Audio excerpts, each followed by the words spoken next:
Welcome back to Learn Astrology with Mary. My name's Mary English. You find me at www.maryenglish.com, maryenglish.co.uk and UK Astrology. And today we have a guest. We have Jen Jones, who's going to be talking about her book, and she's also going to tell us a little bit about her introduction to astrology and how she got into it.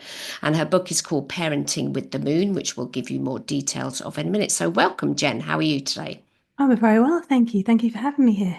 Super. Now, I need to ask you an opening question. I know your daughter has moon in Pisces. What sun sign and moon sign are you yourself? I'm a Pisces with moon in Gemini. God help me. What are you? I'm a Libra sun with my moon in Sagittarius. Oh, okay. So you're air and fire. And then your daughter's Yes, got moon in Pisces. It's just that you mentioned her in the book. So what's yes. her sun sign? Her sun is Sagittarius. Okay. Has she So got she's an sun moon interesting square? mixture. Yes, Right. Which you don't. But, oh, okay. So her I sun's do as well. Yeah, just about. okay, out of orb Yeah, type thing. So yeah, your moon sign is her sun sign. yes.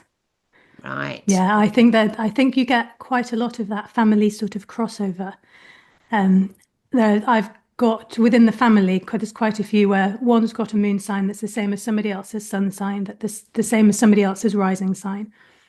Oh, yes, there's definitely Yeah, family connections. In my family, my dad was a Saggy, mum's an Aquarius. First two kiddies had moon in Aquarius, had moon in Saggy, and yeah. then I've got moon in Gemini, which is my mother's moon sign, and then the next two children didn't sort of fit in. Totally Well, random suns and moon signs, but yeah. my mum is also a Sagittarius sun, so it's been interesting to see that kind of repeat itself there. Oh, okay. Yeah, yeah, Yeah. yeah. It is, it definitely there are themes within Yes. families.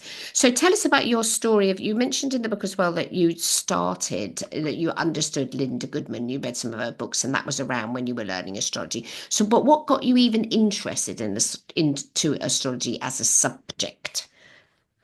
That's it was always there. It was Right. always there on the bookshelves, and my mum talked about it, so she got me my first reading when I was 11.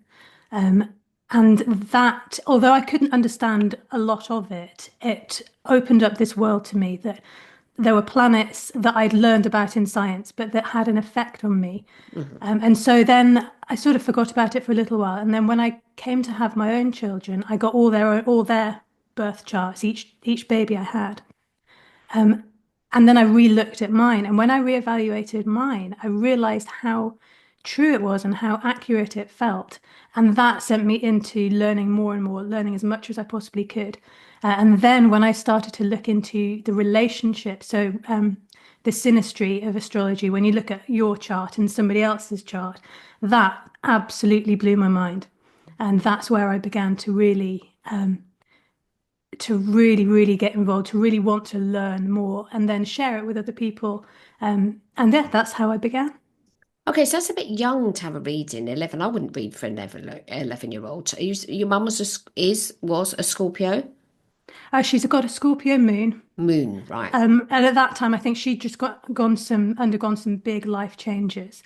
So I hadn't gone for a reading. She'd ordered me a written report. Oh, okay. So it was a little bit less intense, or as less intense as it can be for a Scorpio moon.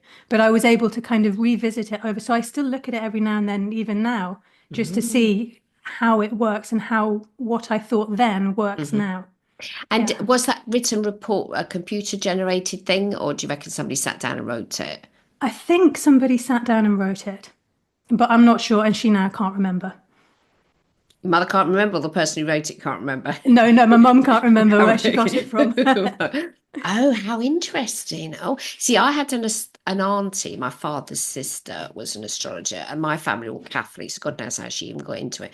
But she was a Gemini with moon in Leo, and she was really into astrology. She had ephemeris, she had the whole lot. She could do charts, blah, blah, blah, blah. But I didn't get into astrology that much. It was only when she died that I got all her books. But my younger sister, she used to have long discussions with Auntie about astrology and stuff. So we definitely didn't have any astrology books in the house. The only one, did we have one at all? No, we had a book on fortune telling, which is where I learned how to read palms and cards. And that was early. So I was about 11 or a bit younger than that when I started doing that. But we definitely didn't have any astrology books in the house. So what astrology books were knocking around your house? Well, it was mostly Linda Goodman, and so it's her sun signs and Linda Goodman's love signs, Yeah. which again kicked off the relationship astrology. And Mm. there was another archaic one that has now been lost. I don't know what it was. But there were lots of other sort of spiritual books. So I had my first tarot reading at 16, and that started me looking at tarot books. So it was kind of, it was a very open household spiritually. Mm. No, we did everything. As I said, the only book we had was this one on fortune telling using playing cards. Um, yeah, because it doesn't get that much in a Catholic household. But I started getting into palmistry, etc., when I was 18, and I set up myself in private practice. To be a palm reader, I nearly starved to death and died. So I got back into retailing again, but I did learn a lot from trying that at that early age. So that when Yeah. I returned to it in my 30s, I knew to charge more. I was only charging £5 a reading, which was Oh my completely goodness. unrealistic. Why am I not making a living? Because I'm not charging enough. But it's okay. So there you are. You taught yourself astrology, or you went to college. What did you do? Oh, we've frozen. Come back, come back, come back. Bing, bong, bing, bing, bing, bing. Oh, oh, oh. Um, okay, we're back. You Yeah, just are we back? we've Okay. had a bit of a freeze there. So did you teach yourself So, astrology, or did you go to college? What happened? no, I taught myself first of all. So I read all the books I could get for myself and out of the library. And then I did um, free classes, anything free, on all different podcasts and YouTube videos and things. When they started to emerge, I followed those. Mhm. And then I paid for some courses. So then I started to deepen my understanding a little bit more. So I have a few sort of a diploma and a paid course, but not through college. This is all online learning. Mhm. And I'll probably be learning it forever, I think, because every Oh, time I yes. turn around, there's something new to find out. I don't think you ever reach a stage in astrology when you know everything. It's like, well, Never. you can't. Yeah. Oh gosh, no, well, none of those things were invented when I got into astrology. It was only books. That was it. That was it. It was Yeah. just books. YouTube hadn't been invented. The internet only just came in the 1990s. It literally was books. So I did read. I haven't even got all of them anymore, but which bookshelf is it? That bookshelf there is all the astrology ones. And there's some really good authors. Can you remember, apart from Linda Goodman, who were the earlier authors that you read? Oh, stop freezing. Right, I'll be freezing. Am I back again? Oh, Yes, you are. you've frozen. There you go. um, I'm just wondering whether or not to change my internet. I think I'm okay. If it Think freezes one more time, I will change channels. Can you remember the okay. authors? So other than So Linda, I know I have on my bookshelf Demetra George and Frank Clifford, and who else? Chris Brennan is a slightly later one. Um, and that's all I can remember off the top of my head. yeah, did you get any Liz Green books? Oh yes, I've got a Liz Green. Don't Mm. ask me which one, but yes. Was it the Neptune one you got, or the Saturn one? Oh no, Saturn. Yes, no, it wasn't Right. Neptune. Oh, I got the Neptune one. I thought was fascinating. I really got, because I'm a Pisces, so it's my ruling Yeah. planet. I really got into that, and I read this. It was something about Neptune being in the fifth house, and mothers can have sort of tragedies type of things with their children. And I've got a friend who's got Neptune in the fifth, and she did have something mad like four miscarriages. Not that Neptune in the fifth necessarily always indicates that, but I was reading that. I just thought, and then there was the denial that it had happened type of thing. And I just thought, oh, that was really interesting. Is sometimes when you read a book, there'll be just a little bit in it and you can absolutely relate it to a person you know. That's where I think Yes. astrology becomes alive. Yes, yeah, absolutely. Yes, and especially when once you've got it in your mind, you see it playing out in the people around you. And then you start to see the patterns and the behaviors. And then you just get fascinated, I think. So I have a husband with an Aries stellium and a daughter with an Aries stellium. And that they're very similar in some ways, but they're also different. And it was really interesting to me to think, well, they've both got Aries suns. How are they different? And so delving Mm. into that and then finding books about, well, this is maybe because Mars is in a different place. Oh, yes, it just never stops being fascinating.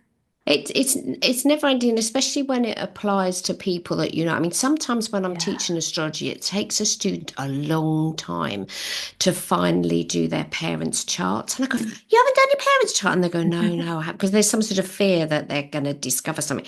But I mean, that was what got me further into astrology was I knew a bit, and then we found my mother's birth time. So we knew what date of birth mum lived in, but then we found her birth time in a family Bible, and I could construct her chart. And I discovered that she got moon in Gemini, same as me, but hidden in the 12th house. And it was like, and the Gemini ascendant. And then that was like opened up a whole new world for me because the Gemini ascendant Yeah. made her sort of chatty and sociable and the rest of Yeah. it. But she's never going to tell you how she feels, which she wouldn't do anyway because she's an Aquarius and they don't have feelings. But Yeah. she had the moon in the 12th house, and it was like, oh my goodness, that's why this and that's why that and that's why it really made so much sense. Plus, her seventh house was then Saggy, and my Yeah. father was a Saggy, so that was why they got together and it stayed. But it's so. I mean, I did my son's chart the second he was born. That had a teeny little computer program, and that definitely helped me. So I like the way that when you've written the book, you've done your intro to like why you wrote it, and I think Yeah. it is important for parents to understand their children's charts, especially when it comes to moon. Like my son's got moon in Capricorn. It's like my moon sign doesn't understand his moon sign at all. Um, so I have to make allowances for the fact that if I tell him something, I have to tell him in a very stern voice, whilst my natural inclination is going and then it sort of whoosh goes over his head. But the other thing I liked when I did his chart was I discovered that his ascendant degree is the Yeah. same degree as my sun's sign. So he's got 15 degrees ascendant Ah, Pisces, and I'm a 15 degrees sun sign Pisces. So yes. again, we That's go back to the family thing. Well, that's just like I felt really lucky having four children and parents and step parents and a brother and a sister, all of whom I could get the birth times for. And that gave me lots of kind of meat to work with.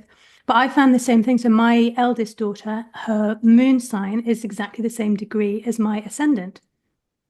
Wow. So yeah, that felt like a really good connection because she has a Capricorn moon. So I had to learn how to read her and how to communicate with her best so that she, felt supported in the way she needed.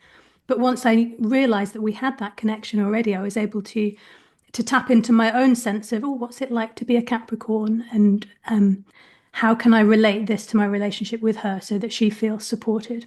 But having Mm. four children, all with different moon signs, it explained so much about why one would react in one way or one would need something. Like my Pisces moon daughter has very, very different needs to the Capricorn moon daughter. Mm. And I felt such a relief when I worked it out. And I felt suddenly like, oh, I'm not doing everything wrong. I just need to adjust how I do things. Um, and that felt like a gift to me to learn it. So I think that's where the idea for the book came from. Is like, oh, I can help other people see that actually they're okay. They're not doing something wrong necessarily. It's about just learning to maybe communicate or understand a little bit differently. Yes, and the thing is, if the moon represents the mother and you've got four children, their moons are all in different signs, then Yes. that means that their concept of what a mother is going to be radically different with each child. And just Yes. that in and of itself is helpful to realize. I do have lots of people that listen to the podcast that stress out about their children's charts the minute they've done them, especially if they use computer programs or websites Yes. that give them Yeah. stuff about Chiron and whatever. I've done numbers of podcasts urging people don't read an adult interpretation for a Yeah. child. It ain't gonna work, and it Yeah. doesn't mean that that's what the child will be like when they grow up just because you're reading an adult interpretation. Because on astro.com, which is the website I used to teach people, they won't let you get an adult analysis for child's chart until I don't know, I can't remember what the age level is, but you can't Yeah. put your baby's details in and then look at an adult interpretation. It'll only give you the child interpretation, which is important. But for children all with different moon signs, so you've got a busy household then. Yes, absolutely. And a dog as well. Okay, what sort of a Yep. dog have you got? We've got a cockapoo, but she looks and acts just like a cocker spaniel. She's absolutely bananas. I was just telling everybody on the podcast, I was so excited. We've just adopted another rescue. And so we brought her home on Tuesday, and she's a Saluki Whippet Cross. So she's like a Oh, yeah. lurcher.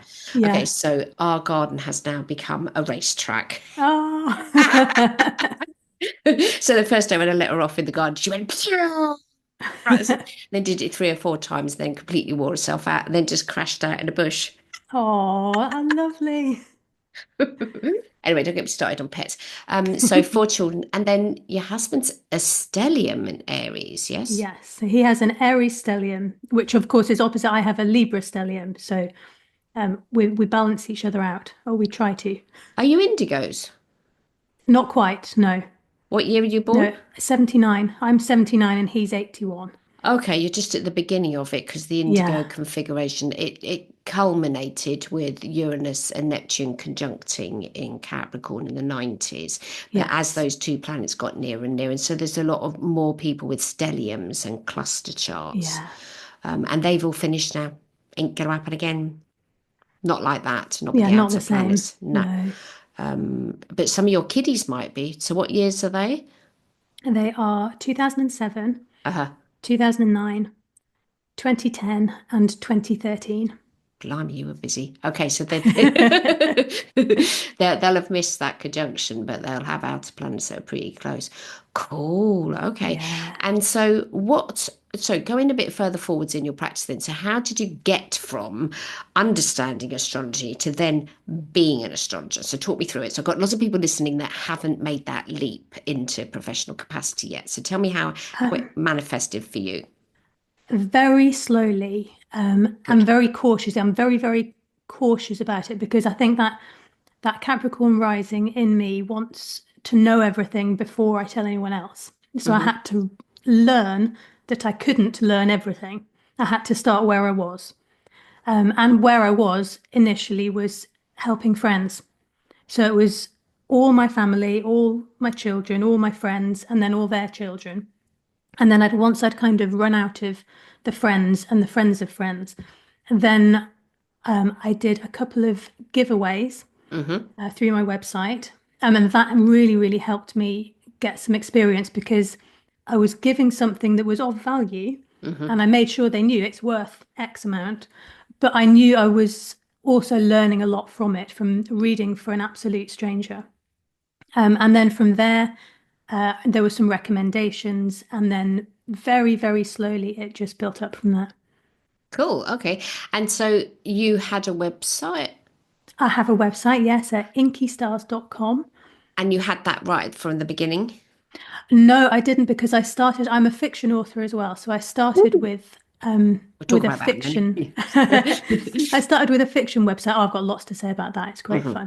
fun. I started with a fiction website. I think because I was a little bit scared to be a professional astrologer without having some kind of degree or qualification to say to people, "Oh, look, I really can, I promise." Mm. So it took a mindset shift to sort of say I can be both of these things. And I to remember, I think this is what I'd like people to know, to remember that often as an astrologer, you know more than most people do about astrology.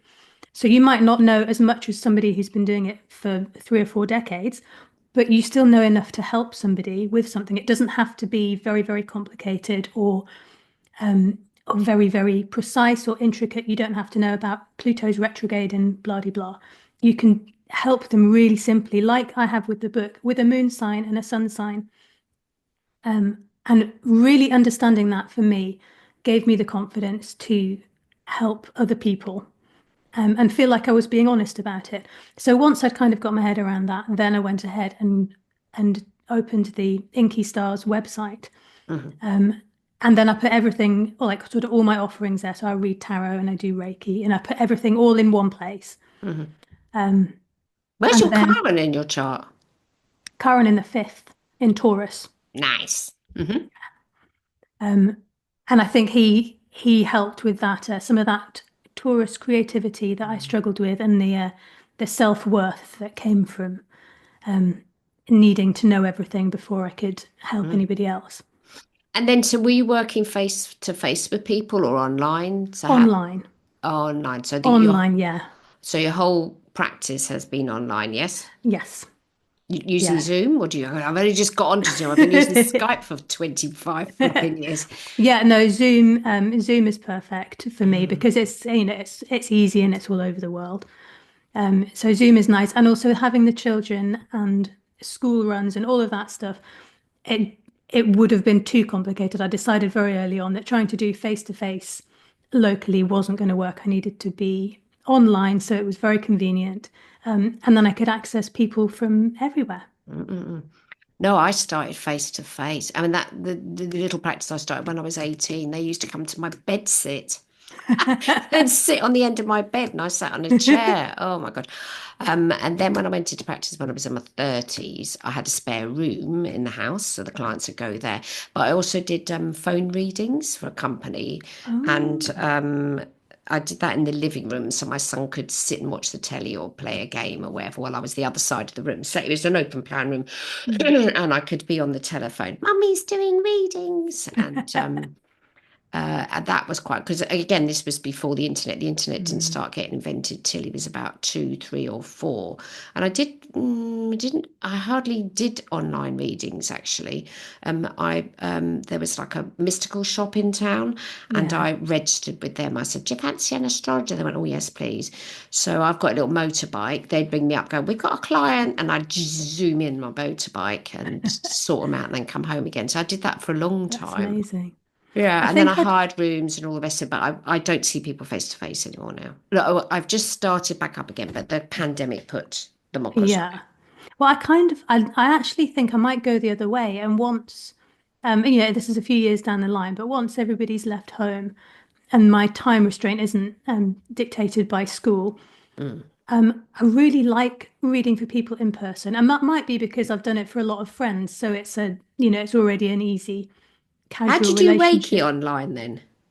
Oh, you could do distance Oh, Reiki. distance Reiki. Okay, Yes, okay. yeah, yeah, Yeah, my yeah. husband's a Reiki master, so we're all Reiki tuned here. But I've done, Mhm. I mean, this room that I'm sitting in is my practice room. So before pandemic and whatever, I'd be seeing clients here, and I had a table on the other side of the room, and la la la la la. But I'm also Yeah. qualified in homeopathy and hypnotherapy, so I've seen people face to face for 30 something years. So that's something I'm pretty used to. But when I first started my practice, I used to do house visits. I'd go on the motorbike. Ah, Motorbike's great for small cities, and I'd see people in their houses and do readings that way. I didn't want there to be any barrier to me seeing people, yeah. but I've never had to advertise, which is fun. That's amazing. I've had posters up that I've stuck up, and I used to do a poster Yeah. with little tear off strips at the bottom. They're Oh, with brilliant. the phone number on, yeah. And one lady came to see me and she got the telephone number in her purse and she showed it to me. She said, "Do you know how long I've had this in my purse?" I'm like, "I don't know." She said, 10 years. I went, "Bloody hell, have I been Oh, using that wow. poster for that amount of time?" But I think it's important to start. I think it's very important to have a website or Yeah. something. Okay, so tell me a little bit about the writing then. So what signs, or so what house is your sun sign? So where's your Libra sun? In the fourth? In equal house, it's in ninth. Ninth. Okay. Yes. Right. And so there you are, an author of non-fiction or Of fiction. fiction. So I started writing, I've been a writer all my life, but I started writing this specific children's series in the pandemic because I was at home with the children all around me and looking over my shoulder as I was typing, Hmm. asking me to write a story for them. So I did. And so I independently published that. And then I've done a second in series for that one and another one, and an adult time travel one. And Oh, actually, the adult one, the time travel one, features a set of twins. And it was the first book where I'd connected my astrology with my fiction writing because I knew what their date of birth was. And of course, like you're making it all up. mm, But because that's the fun of writing, that's the fun of fiction. I thought, right, well, I'm gonna pick their time of birth, just off the top of my head, and then I'll just see what their ascendant is, and then go from there.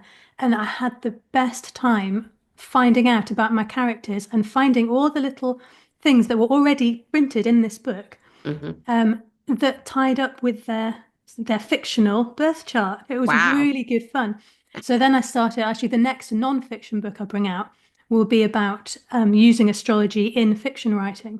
Because at the Mm. moment, I have a newsletter where I look at the whichever the moon sign is at the new moon or the full moon, and I talk about how you can use the energies of that if you are writing a character or if you are creating a setting for a book. Because yeah, the thought of making characters, and then because lots of people write fiction and they get stuck and they feel a bit of writer's block, and then they feel unsure of themselves, and actually using astrology to sort of kickstart that writing process again, Mm. it makes a lot of sense. And it gives somebody a prompt that they can really work with and carry forward. There aren't many astrologers that write fiction. No. You are quite a rarity. There are plenty of astrologers that Hmm. write astrology and write Yes. other things as well, but fiction, there's only a few. Yeah, I'm just trying to think because I'm at my publisher, we've got one lady who did a book on astrology and then it did her horrific book that was fiction and not mentioning any names, and it was like eek. But the astrology book was heaps better because it's a totally different writing style. I mean, I come from a family of writers. My sister is a lecturer on the creative writing MA at Basketball Oh, University and wow. a novelist, and I don't know, she's written something ridiculous like 7 novels. And she's also a poet, and my mother was a poet, and so I understand the writing process and what it's like, but it's totally different the way she writes to the way that I write. Non-fiction and fiction are, but then there's this new form of now what's it called? Narrative Narrative non-fiction. non-fiction. Yeah. Yeah. No, um I haven't ventured into that because I quite like my fiction to be fiction and then my non-fiction to be very Mm, clear and helpful. But no, I've seen that sort of cross between. Yeah, I suppose it's when you think about it, people like stories, and stories is what helps us yeah. remember facts. Mm, So I suppose using narrative non-fiction would be using a story to mm. explain facts. So Yes. it does make sense. But there's lots of books that are out now that are bestsellers that are to do with climate, etc. I'm a member of a little reading group, so me and one other lady, we choose a book and then we read it, and we're reading one at the moment called Rebirding. Don't ask me the name of the author, can't remember. But it's about how all the birds have dropped off the twigs and stuff, and things are Yeah. happening, and it's about how to bring them back. Obviously mentions Nebworth. Is that the name of the place that where they've done rewilding? So this is Yes. rewilding. But those sorts of things, they're non-fiction, but the way that they're written to make them easier to understand isn't a Yeah. whole pile of facts, because that's just dead boring. And so Yeah. that's what I think this narrative non-fiction is that you're writing about facts, inverted commas, but you're Yeah. writing it in a way that, as you say, gives the story to it. Okay, but Matt, have to be careful now we don't steer off too much on this sideline of things, because astrology is where we're at. But when I did read your book, it's fantastic, by the way, I just thought, oh, blimey, Thank you. this book seems to be written by somebody who knows how to write. That's what I liked about it, because there's plenty of people that can write astrology books that aren't writers, and Yeah. you've got a nice, and typically Libra in there as well. You've got a terribly polite way of writing, Thank you. which Linda Goodman didn't have. She was an Aries, and she could be quite, what's the word I want to use now? Because when she was doing the descriptions about, I think it was in the lovers one, which sign gets on with what sign, she wasn't quite so complimentary about certain signs of the zodiac. She's never complimentary about Sagittarius. If you ever read up again what she writes about Sagittarius, she I don't know if she didn't like Saggies, but she doesn't paint them in a very good light, I think. Especially the combo where she does Saggy with Taurus, because that's quite funny. Well, I remember about hers when I looked back at it not too long ago. I really noticed that it was dated in the Mm, way it was written. I mean, it's of its time. Um, it's not, although I really enjoyed them and they kicked me off, it's not something that I would recommend now necessarily. mm. I think they're important to learn if you're learning about the Yeah, history of astrology because it must have been a mammoth task. I mean, the first one she wrote was just the sun signs, yeah, and then she explored and she did the love signs one, which is the yeah, most massive tome. It's a big fat one, and that must have taken her absolutely flipping months to write because it's every yeah, combo of those. So it's Libra with this, Libra with that, Libra with that, yeah. all the way through. And she said, "Blimey, it must have taken her ages." And also, I would have Moon Gemini would last about 30 seconds doing that because I would have got tired of the different combos. It's just like, Yeah, and especially doing it at that time when you didn't have the resources and you didn't necessarily know that it was going to be a success. So to put all of those months of work into it. mm. She also did a radio show for a while. That's how she got into astrology to start with, because she'd do a little bit of astrology on the radio show. That was originally how I she didn't began. know that. Yeah, yeah, yeah, which I thought was rather interesting. Oh, yeah. But there are some astrologers that people remember more than others, but I don't think that needs to be a candle for us to, whatever the expression is, for us to hold as Yeah. the epitome of what an astrologer is. I know plenty of astrologers that are nowhere near famous, but they've given such good service to their clients and they're Yeah. booked up to the back of beyond. You know that they're good and quality, because I think that's also a deciding factor. If nobody books with you, nobody will book with you.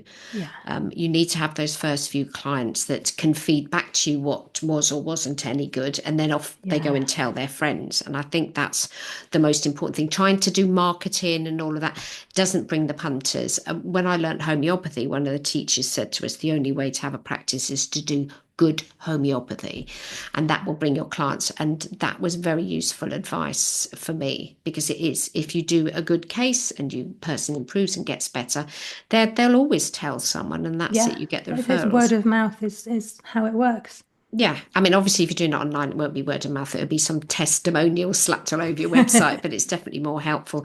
So, where's your practice going now then? So, you might be doing some more face to face when the kiddies leave home. At the moment, you Yeah, I can't. might Yeah. eventually. I really like doing readings with people, but I feel like writing books gives me a broader reach. So I'll probably balance a bit of that. Hmm. So I've got a new non-fiction astrology and writing book that I'm working on. And I've got then my other fiction books are always ticking along in the background. So I tend to work little and often. So I do a little bit of everything, but slowly it builds up, and then Oh, that's a combi it of all the becomes signs, isn't it? The Capricorn yeah, ascendant and then the moon in Sag, you're doing a little bit here, a little bit there. Oh, yeah. cool. And then, so where do you think, oh, sorry, let me rephrase that. How do you think this Pluto in Aquarius thing is going to manifest itself? Because it's so long, we're going to have Pluto in Aquarius. And then we're also just about to get Saturn and, well, Oh yes, Neptune's already gone into Aries, but Saturn's going yeah. to launch itself into there as well. How do you think that's going to pan out, since we haven't lived through that before? Oh, that's going to be interesting. No, I think Pluto and Aquarius is going to be really, really interesting. Um, I do think I think it's going to potentially make people anxious because I think it's going to be a lot of new technology that we haven't discovered yet, we don't know anything about. So definitely AI, which is already shooting Don't get away. me And started on that. yeah, that's it. And it's not going anywhere. No. So we're going to have to learn how to use it and how not to use it. But Pluto being Pluto, we're going to see the bad parts as well as the benefits, and we don't know how we don't know what that kind of future looks like yet. So I think that's something brand new that we can't exactly envisage yet. Mm. And then, oh, the Aries.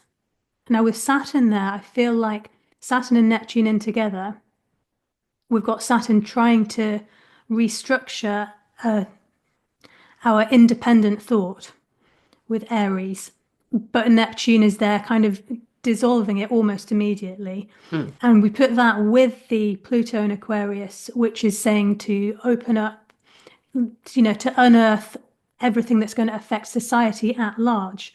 And I think we're going to have to find out, for each of us individually, I think we're going to have to find out what we really feel and think and believe in with Mm. Neptune there. We need to know what we personally believe in and what resonates with us, and then where we sit within the context of the broader society.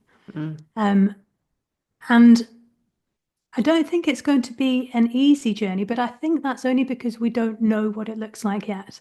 Mm. And I think we kind of have to have faith in ourselves and in the fact that everybody's trying their best. Everybody is good at heart. You're always going to have somebody on the shadow side. You're always going to have things that happen that we don't like, and lots of things that we can't control. But I think the lesson of the 20 years that Pluto's in Aquarius is going to be a rediscovery of a sense of community that we will have, even though there's AI and there's all manner of things that we can't imagine yet. We're still human. We're still all connected. We can connect with each other and work with each other as humans. I think that's what we've got to look forward to. Mm. It's because it's going to be air and fire. I Yeah, was sort of envisaging it's going to go rapidly, but also there's not going to be any water planets left apart from the sun in Cancer and the sun in Scorpio. My worry yeah, is we're not going to have any major planets that are in the water signs, and compassion's going to go out the window. Not to say that air and fire signs can't be compassionate, because they certainly can, but I think there needs to be, some fluids going around the system somewhere, because it's very easy to get excited about things. I mean, AI seemed marvelous when it first started, until I yeah, discovered that first of all, I discovered one of my books had been snatched. Then I discovered yeah. 9 of them have now been Oh, used to train AI. I mean, nothing I can do about it at all. It's really annoying. And you sort of think, well, you could have trained your AI with something else or given me some sort of a payment for it. license. Yes. Because I can't steal your book and rewrite it to myself. I'd get done under copyright laws, but it's fine for them to take it. And you think, well, what's the point in us having all these laws if they don't apply to daft Yeah. stuff that people do? And they're never going to catch up with them, and there's nothing's going to come of No. it. But I do think, I think the positive to Pluto and Aquarius is that when the community comes together, the community has strength. Now, we've already seen that happen locally. Some friends of mine, they were going to do some sort of road diversion thing down there, teeny weeny little road involved, which wouldn't have done anything but any good. And that everybody in the vicinity, so in each street, 2 representatives from each street got together to the main group and then made themselves into a bigger group and then complained to the council. And what was going to happen then didn't. Now, all of that started with the Pluto, and I think that's where the positivity lies. So this is what the conference is about, by the way. So the Astrologer conference this year is sort of based on Robin Hood and robbing the rich to pay the poor type of Yeah. thing. And I think that's where the positivity of Pluto and Aquarius might be, that the leaders that we've got, so-called leaders, because they can't lead for, toffees, the leadership will come from the ground up, not the other Yes. way around. So they'll Yeah. the people with all the money, because obviously they control a lot of things, will make the decisions, but from the ground up, the complaints are going to come, and then I think then humanity will sort that out a bit, one hopes. And there does appear to be more protesting going on in Israel, for instance, about the fact that they Yes. haven't released the hostages and stopped the war, Yeah. and maybe that'll happen. So those, and the same thing going with Ukraine and Russia. I don't give Trump any credit for any of this, but I think it's the people themselves, which I Yeah. think is very much the Aquarius thing, because Aquarius is about humanity and all of us together. So I've got some hopes for it.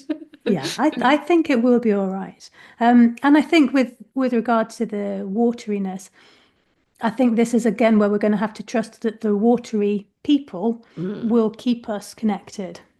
Yes. Um, Yeah. Mind you, No, no it's easy pressure for there, me to Cancer, say. Scorpio, and Pisces. Yeah. It's easy for me to say because I've only got Uranus in Scorpio in my chart. I've got no other water.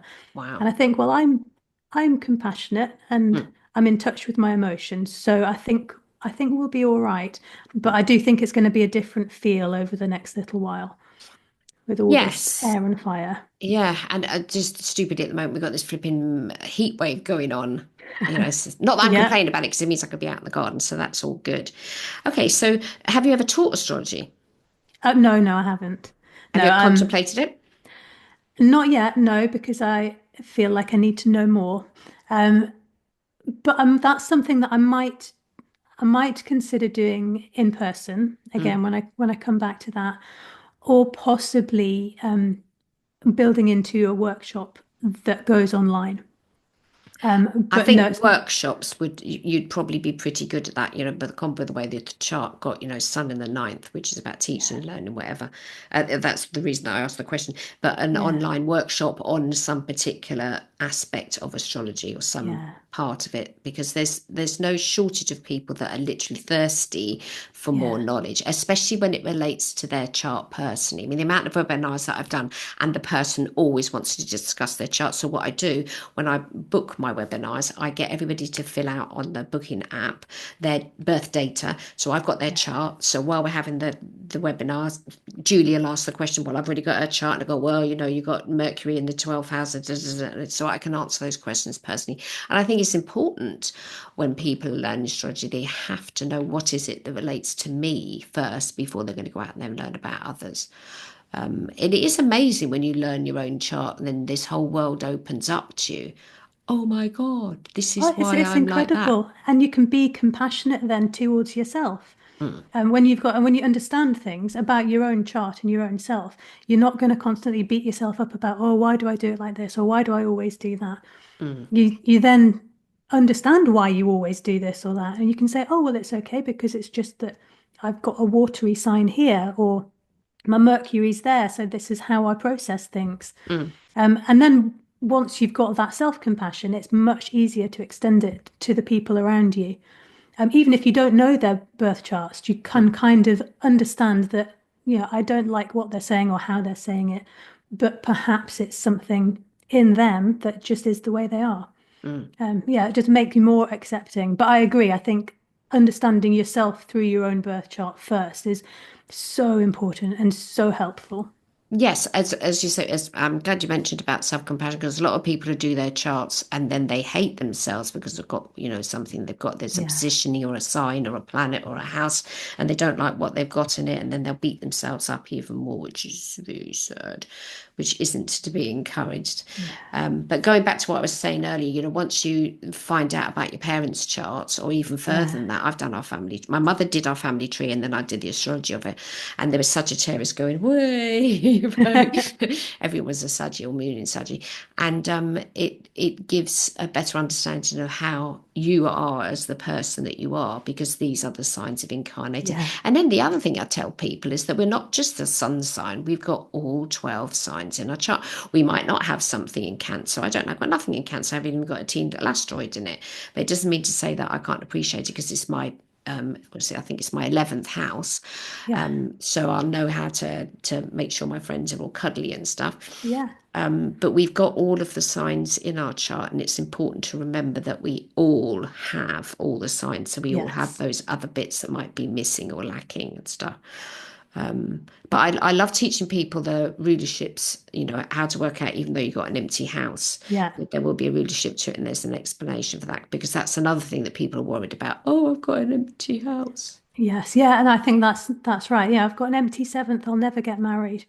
Yeah, and being able to say, oh no, but look, because your ruler of that is this, and that's Mm, over here. So, you're not destined to be alone forever just because that's empty. It doesn't work like that. Yeah, and you're right. Everybody's got everything.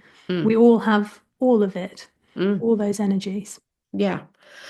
So when you're writing your next astrology book, what you're going to write it about, without giving too I'm much away? I'm going to write it about using astrology to write fiction. So it's going to be a little bit different because although you could read it and read into, oh well, this is what a Taurus character is like, and I'm a Taurus, so I can see some of myself in there. But it's not so much of a self-learning tool. So it will have chapters about understanding the sun, the moon, and the rising, how you could use that for your fictional characters, and setting and the mood or theme of a book. And it will probably also have a little bit about understanding yourself as a writer. So I Mm, think for fiction writers particularly, there are some writers who write very, very fast. They bring out mm, a book a month, and then there are others who might, do a book a year if they're lucky. And they compare themselves to the quick ones and think, oh, I'm doing something wrong. And the other ones might say, oh, my books should be better or bigger or different. mm, And I think understanding your own Mercury sign for a Mm, good start, is to say, well, this is how I communicate and how I perceive things. And so therefore the most comfortable way for me to write will be in this way. mm, So it's a bit like in the parenting book, I've got self-compassion, knowing through knowing your own moon sign and being able to be compassionate with yourself about that. It's going to be similar in the fiction writing book to say, I know myself as a writer or as an artist, as a creative, and I know here's my Mercury, and that's how I work. And it doesn't have to be the same as the next person because their Mercury might be in a different house or a different sign. mm. So that's going to be the next book coming out. Oh, it sounds fascinating. And the other thing you to remember is as well that if there's a particular writer that you like, this is if you're into astrology now, is go check their chart out because there might be Yes. something in it that is very similar to your own, and that's why you resonate with that person's writing. That happens a lot. Um, in my sister's chart, she's got Sun in the fifth, and she's an Aquarius with a Libra ascendant, a moon in Sag. You can't remember what house her moon's in, but she's pretty quick at writing, even though she's got dyslexia. She got a diagnosis on whatever the word is while she was at university, which is where she teaches. But she writes quite quickly because Yeah. that the fifth house is a fire signy type of house. I'm a little bit easy to distract. So I use an online forum and we just write. So it's great. We go onto a Zoom for Yeah. a set amount of time and we all log in and then we write and then we log out. And we can stay behind and chat afterwards if you want. But if I do that somehow, day's gone. But I do find that that's useful. But when you're writing, when a person is writing nonfiction, the important thing is to get across the message that you're trying to portray, which I Yes. think is the most important thing. And also, people read nonfiction because they want to understand. Yeah. And I think there's quite a lot of astrology books that are beginner books that really shouldn't be beginner books. They're just too complex. And because there's a big transition in the UK from sun sign astrology Yeah. to astrology. So when I wrote one book for each sign of the zodiac, I just introduced very slowly in there that there is such a thing as a birth chart, and you can have an Yeah. ascendant. And this is what then I in my books I just did the sun signs, all about the sun sign. But there was one chapter on if your sun sign this and your moon is in that, then this Yeah. is how the combo works. Because then you're or whatever your ascendant is and stuff. So that the grasp then in just in one little book about your sign of the zodiac, you understand there is such a thing as a chart and you can get drawn up, and then that opens the world up to making things so much more interesting. Astrology is fascinating. I can yak on for hours, but I'm aware of time, and the podcast Me goes too. clunk if I have the recording going for too long. So, what message would you give your younger astrological self before you set out and practice? Oh, I'd probably say um, have faith that you can help people even now before you've learned everything about everything. That's what I would say. I would say you can already help somebody to understand something that they don't know now. Mm. Yeah. Absolutely. And that's really, really valuable. As I say, you don't have to be a super duper qualified astrologer Yeah. to say, well, actually, you've got this in this house, which means that and the other. And then, as you say, it gives an understanding yourself. But also, the other thing that I like is transits, because Yeah. people go, why is it so awful? Well, actually, you've got Saturn transiting through this sign and that planet and that Yeah. house and whatever. That's what's going to, because my next book's going to be on transits, because that's my favorite Mhm. subject. La la la la la. But I better get on with it. So how can we find you? How can we find out more information about the book? Well, you can find everything you need to know at inkystars.com, which is inkystars.com. And I will give you the link to my link tree, which has all the links. And I'm most often on Substack, a little bit on Instagram, but not really. But Substack is where I hang out if ever online. And I have a newsletter that you can find there. And on the newsletter, I will keep regular updates about the books I've already got out, the books that are coming out, card decks, which is another thing I'm Ooh. going into. Oh, So everything is on there, but inkystars.com has all the links.